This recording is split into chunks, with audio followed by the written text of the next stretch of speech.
to the UIAAA Connection podcast. GoFan and VNN are proud to be the exclusive sponsor of the UIAAA Connection. Now a combined company, GoFan and VNN provide a seamless integration for digital ticketing and athletic websites. Direct your fans to one place for all your athletic events, communications, and tickets to home and away games. Thank you to GoFan and VNN for their exclusive sponsorship of the UIAAA Connection. Welcome back to another edition of the UIAAA Connection. I'm your host, Mark Hutch Hunter. Today we have as our special guest Andrew Blanchard, Certified Athletic Administrator, currently the Assistant Principal at West Jordan High School in West Jordan, Utah. Welcome to the podcast, Andrew. Thank you, Hutch. Happy to be here. Let's have you begin by sharing with our international audience where you grew up, where you went to school, college, your first job, etc. Yeah, so I grew up in West Jordan and graduated from West Jordan High School. I was a basketball player there.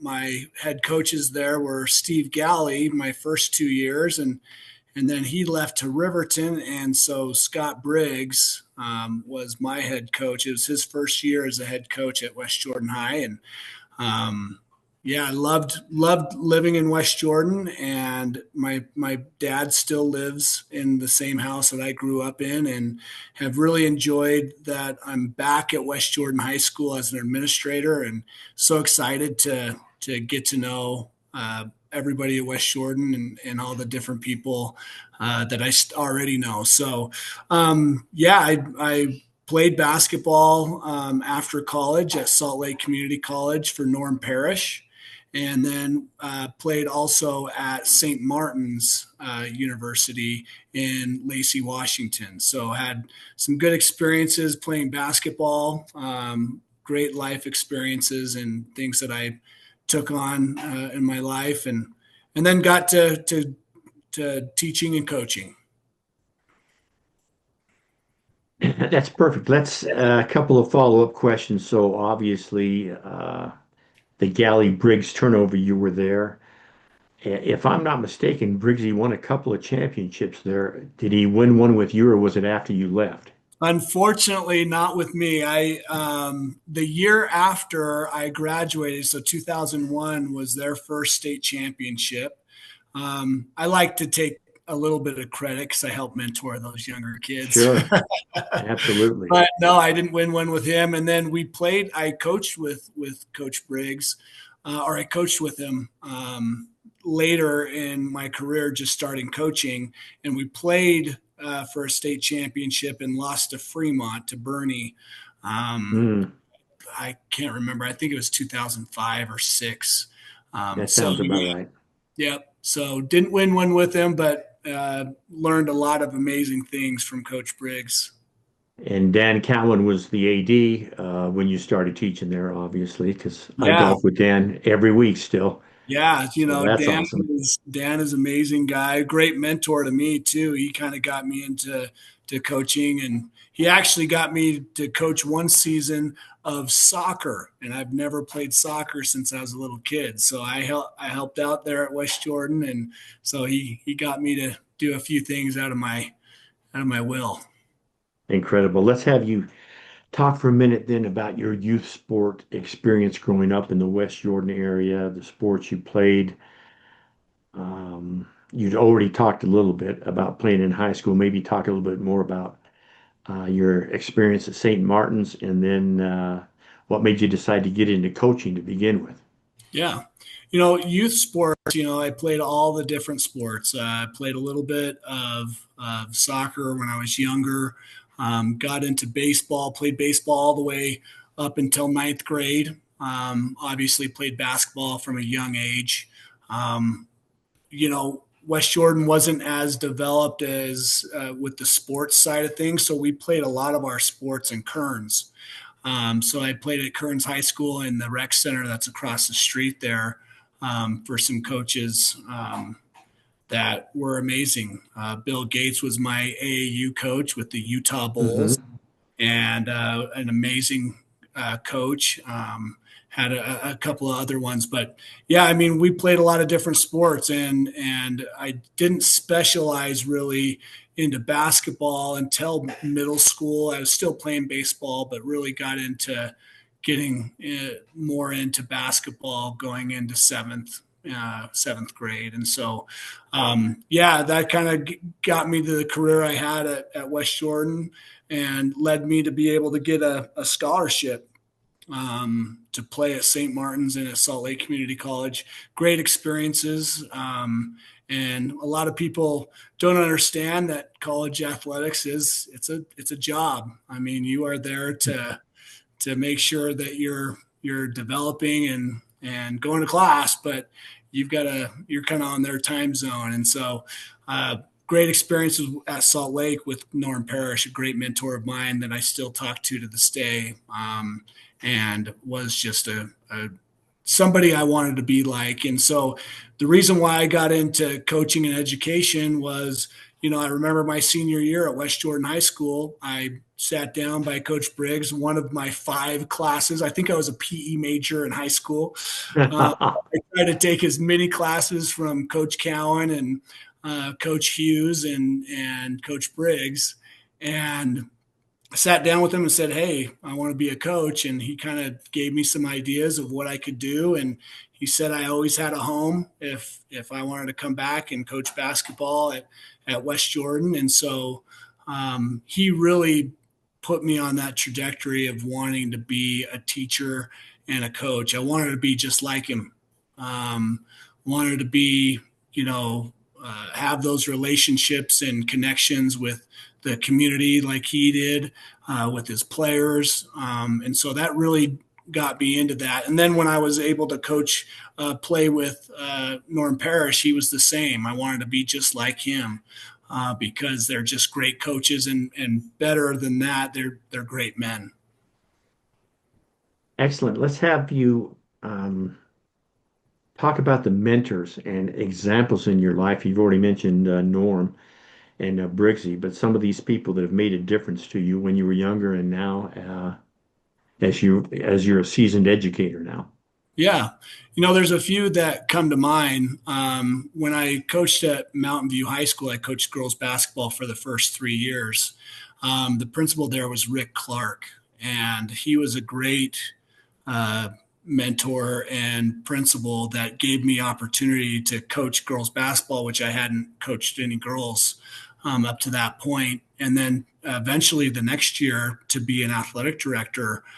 So I climbed pretty quickly, and he gave me those opportunities, and he taught me a lot. Along with that, I met Jeff Gardner at Mountain View. He was the head basketball coach for the boys, and just to see the way that he interacted with his players, he's a student of the game. I mean, he just would coach circles around a lot of people, and so learned a lot about coaching and motivation from Coach Gardner. But another huge mentor of mine, and I've worked with him for the last decade, is Todd Kornberg. He hired me at Copper Hills as the principal to be the head boys basketball coach.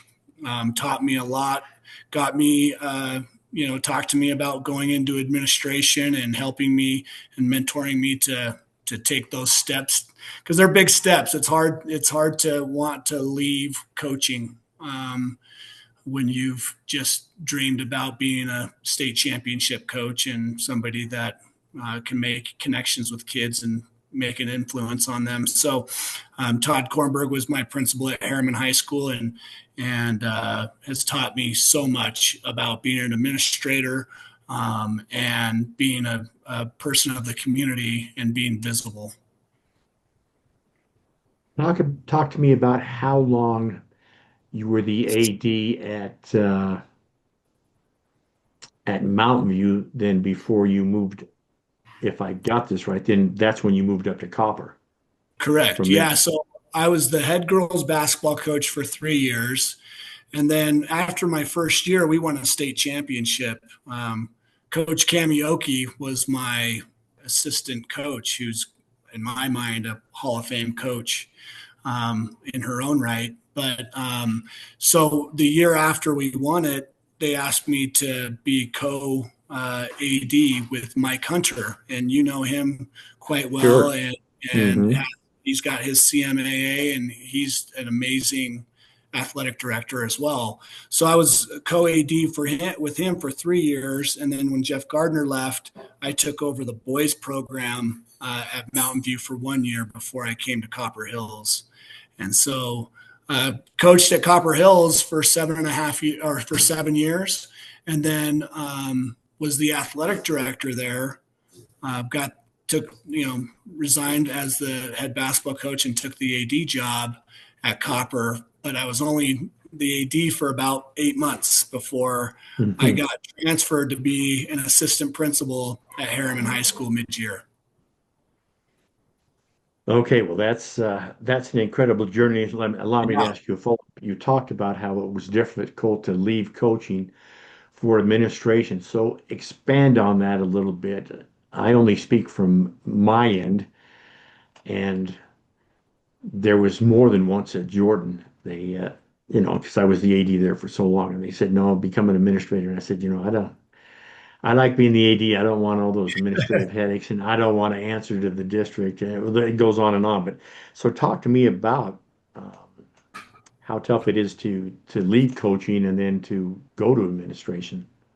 Yeah, as a coach and a teacher, you are always with students and you have a positive influence on them and you have connections. And so you can still have that as an administrator. A lot of the good administrators do have those connections, but it is a lot more difficult because you don't have access to them as much as every day in class. And so leaving coaching was really difficult because I had, my coaching staff and I had really worked hard of getting Copper Hills High School basketball on the map.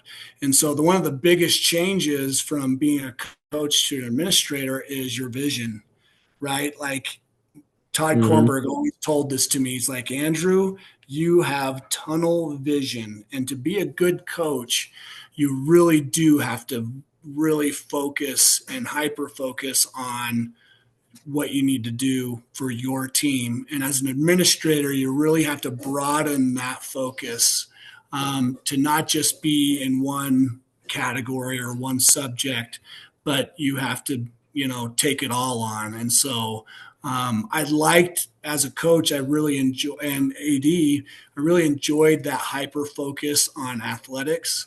But as an administrator, I've really enjoyed having the academic side of that focus and how it all ties in to a well student, student athlete for a lot of them. Perfect. Let me get back to a question that I missed. A little bit of a personal question here, Andrew. What's your biggest failure or disappointment in life, and what did you learn from it? Well, I've got a lot of ups and downs, and a lot of those things, the failures that you have, and in coaching, you just learn to you learn from it and you grow. And so I think one of my uh, biggest failures as a coach and maybe a little bit as an athletic director is just clear communication, just being direct and making sure that you um, take a mentor role early as an athletic director. A lot of times, my second round of being an AD at Copper, I was a lot more hyper focused on trying to mentor coaches and help them with any situation that comes their way. And so when I was at Mountain View, I was just trying to survive. I was just trying to swim and not drown.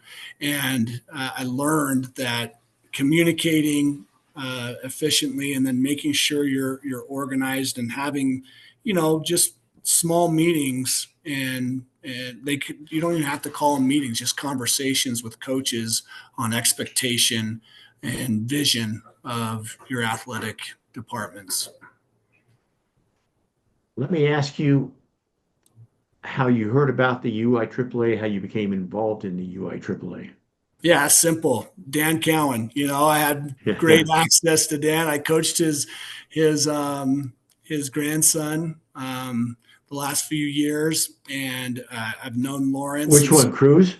Cruz. Yeah, yeah, he's the Yeah. same age as my son, so I coached them. I coached him for about 3 or 4 years. So great kid, great family. But I learned from Dan that and I watched Scott Briggs go to the UIAAA conferences in St. George and knew that, once I got the head job at Mountain View as the girls basketball coach, I asked Rick Clark, hey, I'd like to start going to these conferences because eventually I want to be an athletic director and I think it'll help me as a coach as well. And he allowed me to go and paid for it.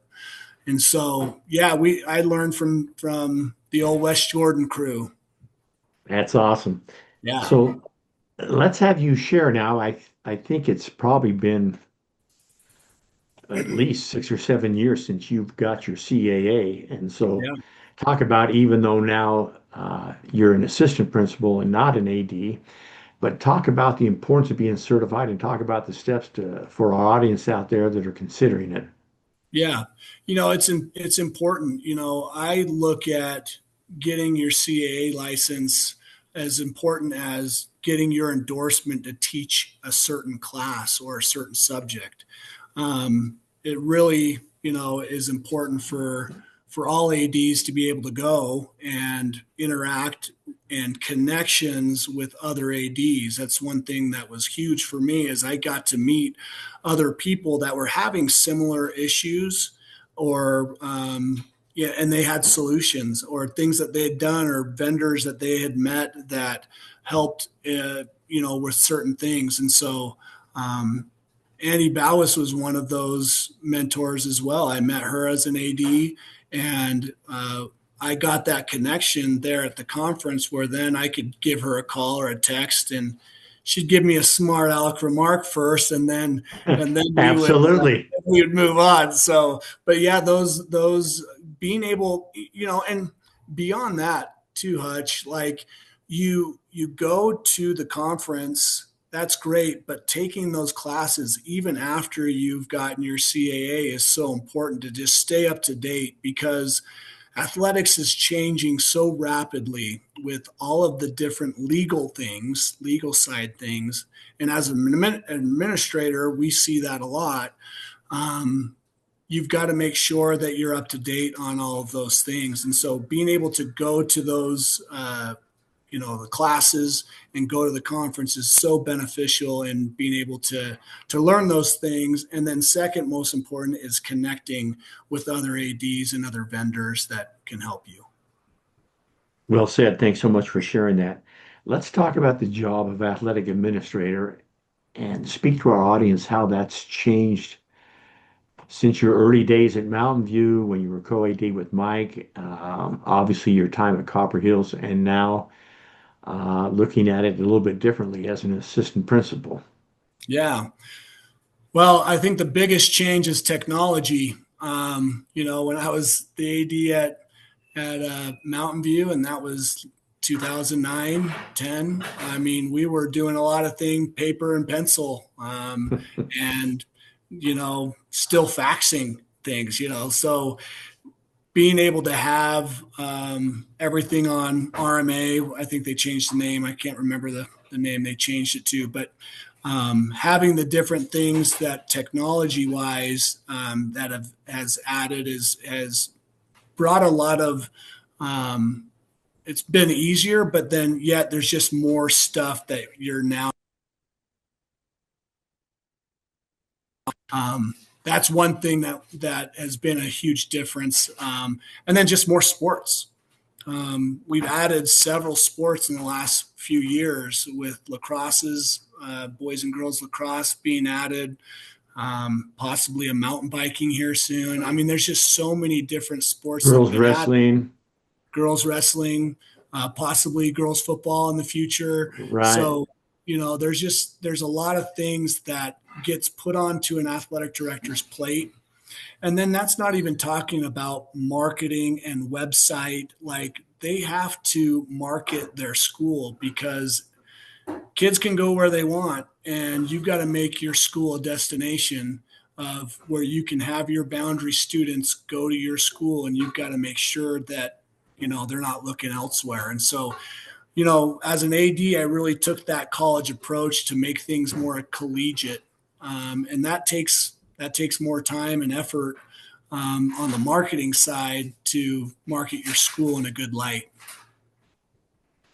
That's excellent. Let's have you talk for a moment about one common myth that you would like to debunk to the general public about being an athletic director. Well, maybe a common myth is that they don't do anything. It's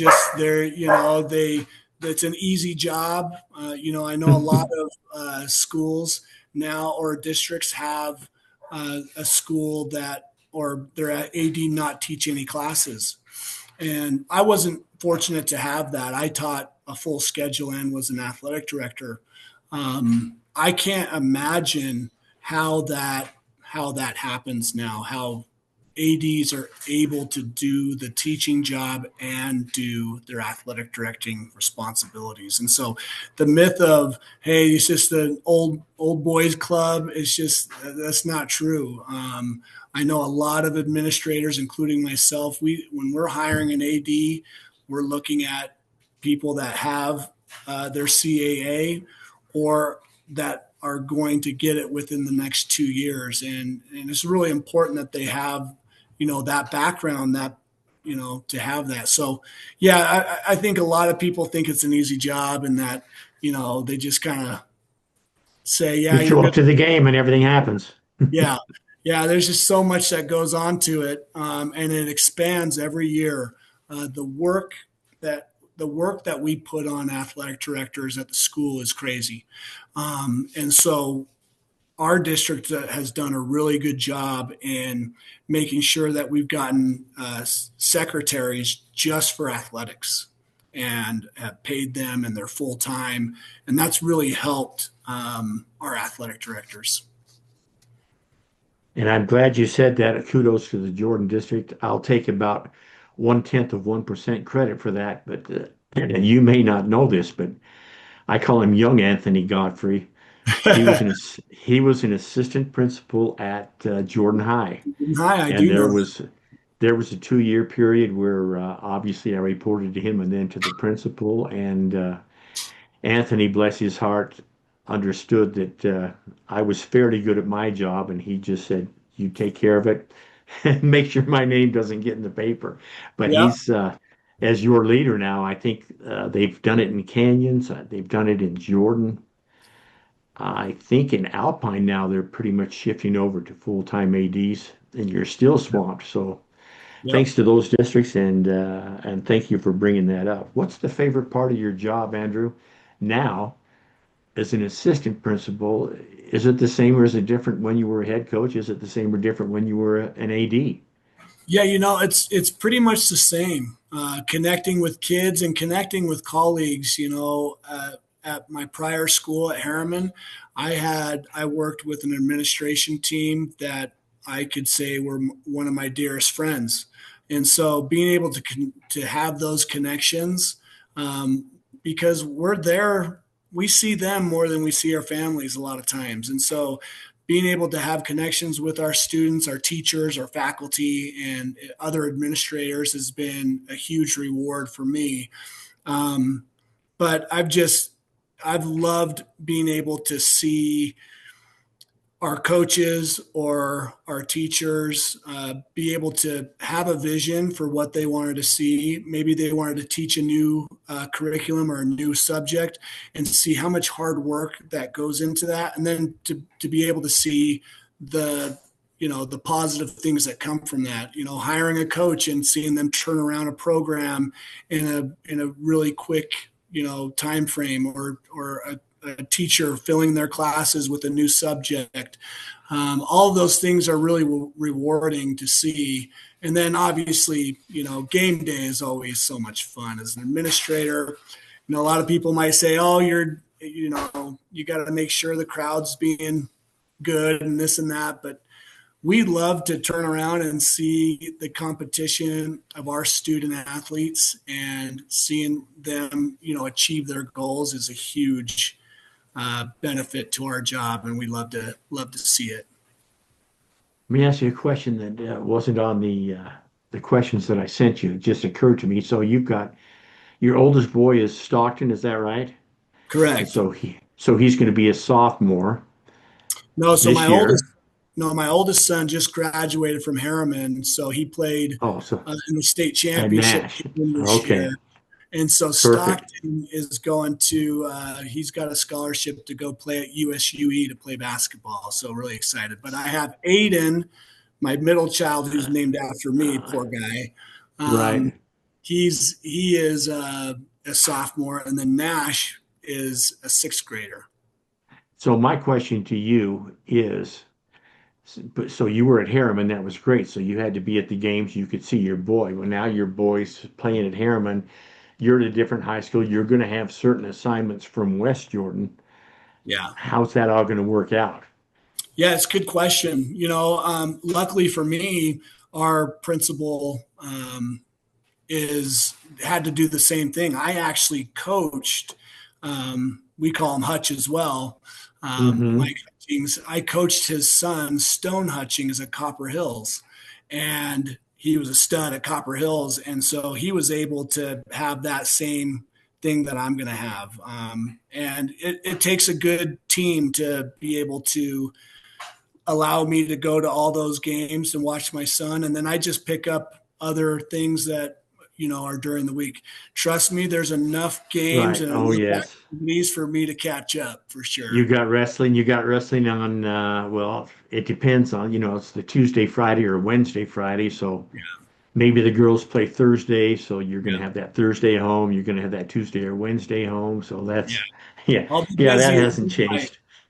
Yeah. Well, It's that's funny. perfect. It's funny, Hutch. When I first got to be an administrator at Harriman, um, I looked around and I was like, man, I'm not as busy as I was as an AD and as a head coach. Like I almost felt like only one night or two nights a week. Yeah, I could do that all day because as an Right. AD, it's every night. As a head coach, there's no off season, right? It's every night. And so I felt like, I got a little bit more time as an administrator than I did as an AD, to be honest. Great observation. Thanks for sharing. We'll finish up with a couple of questions, Andrew. The first being, I need Andrew's two suggestions for a brand new athletic administrator. They need to follow your suggestions in order to become a success. What would those two suggestions be? Um, and I touched on it a little bit, but it's finding a go-to mentor in the state. It doesn't have to be, your neighboring school, but it probably should be a school that's similar to your school and has, similar problems that might arise. So finding people that you can connect with, and you do that there at the UIAAA conference, connecting with other ADs is really, really important. When I had those connections my second go around as an AD at Copper, and I didn't have as many connections my first time at Mountain View, so that really helped me. And then the big thing is as an AD, you are the face of the athletic department programs, and you need to have connections uh, with the community members, with coaches, with assistant coaches. You need to know and try to mentor those coaches as well. Um, that's one thing as an AD that goes unnoticed. All the good ADs that I know, they are mentoring coaches. They're having small meetings with coaches and reinforcing the vision and things that they want done. And they're a part of those programs and they know what's going on in those programs. So that's what I would suggest. And having those small meetings with your coaches as an AD, having, community events, and make sure your marketing is really well done so that you can highlight the amazing things that happen in your athletic department. Great suggestions. Thanks for that insight. We'll finish with this question. Andrew, what question should I have asked you that I failed to ask you? Well, I'm not so sure. I think you touched on just about anything. But yeah, I've enjoyed this. I've enjoyed being a coach, being an administrator, and being an athletic director, and the things that you're doing at the UIAAA doesn't go unnoticed. I think a lot of us as administrators see the value in having our ADs be certified. It's really important to us, and the more administrators that jump on, the better for the association and the better for the AD to protect them. Well said. On that note, that wraps up this edition of the UIAAA Connection. Our special guest today has been Andrew Blanchard, Certified Athletic Administrator, currently the Assistant Principal at West Jordan High School. Andrew, thank you so much for being on the program today. Thank you for having me. For our listeners, we hope you tune in again next week for another edition of the UIAAA Connection.